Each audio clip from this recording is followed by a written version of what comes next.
दिहिया मेरा खल पेटले में लागस अद्भुत हो। दिहिया मेरा खल पेटले में लागस अद्भुत हो। हम न पड़ी छब ऐसन भर के देखे में लागस भूत हो सखी।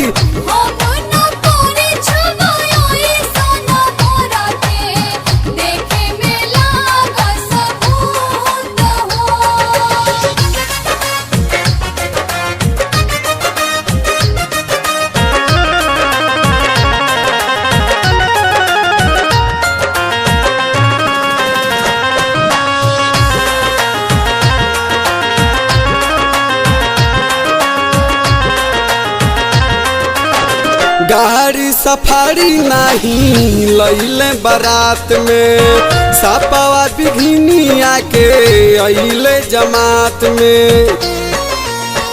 ए सखी सुनत हो गाड़ी सफारी नहीं लैले बारात में सापावा बिघिनिया के अइले जमात में।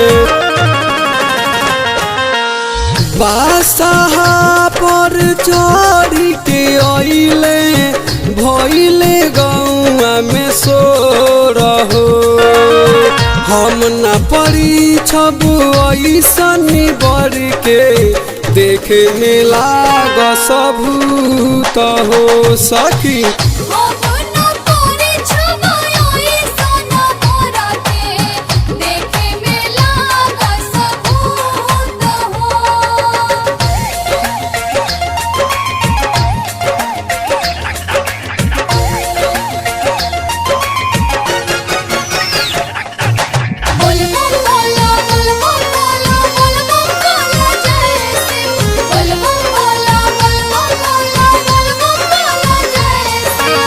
सोनावा के लंका दिहले राजा के दान में अपने तरहस खाली टूटही पलान में। ये सखी कितना बताई हो। सोनावा के लंका दिहले राजा के दान में अपने तरहस खाली टूटही पलान में। बढ़िया नहीं कपड़ा पेनस लौके नहीं कहो। हम न पड़ी छबु ऐसन बर के देखे में लागस भूत हो सखी।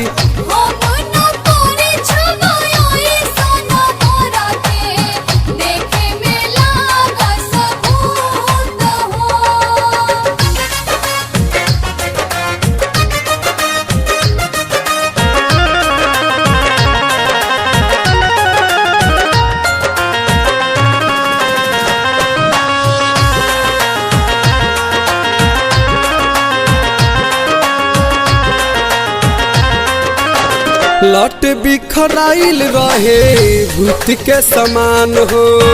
गरवा में सपवा परले ध्यान हो। ये सखी सुन न हो लट बिखराइल रहे भूत के समान हो। गरवा पर सपवा परले ध्यान हो। आशिकायानी कहस सुन बतियानी हो।